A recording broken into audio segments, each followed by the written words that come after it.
moment for me of when I decided a career in beauty was my passion was shortly after I had my son. Although I grew up always loving hair, makeup, and all things beauty, it wasn't until after I had my son where I decided I really wanted to push myself further in every aspect that I love and to really get grounded in that area. Being a dancer and growing up in the dance industry, appearance was a big part of that, and so hair and makeup has always been a huge part of my life, as well as growing up into it. And so after me having my son, I knew I wanted to do more for myself and for my career, not only for me but for my family. And so that was definitely a aha moment that I really wanted to take it to the next step and to do more and to do greater things. And so I decided to take my first step and to go to cosmetology school and to better my craft.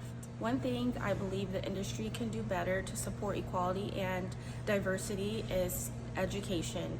It always starts with education first, and talking and having those discussions about different issues that come across in the industry and what we can do to prevent them and to make sure that we do not continue the cycle from happening.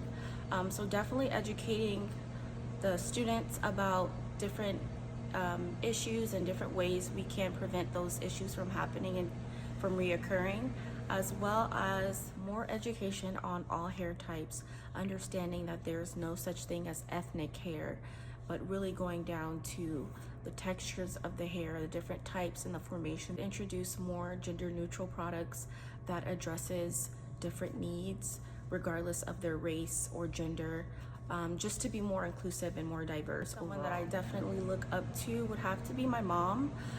Growing up, she's always set the standard in the bar for us to operate in excellence, as well as she being the example in doing that.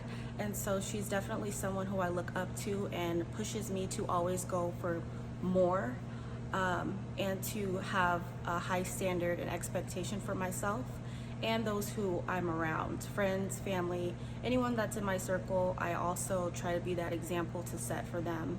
Another person that I look up to and who's definitely a role model and a mentor in my life in the hair industry is my teacher, Miss Megan. She is definitely a great example of how a student, a teacher, a stylist, an artist should be. She continues to thrive and continues to find new goals for herself to be better in her craft, and I think that is awesome. It's an awesome mindset to have, and so she's definitely been a really good example for me and someone who makes me want to become better in anything and everything that I do.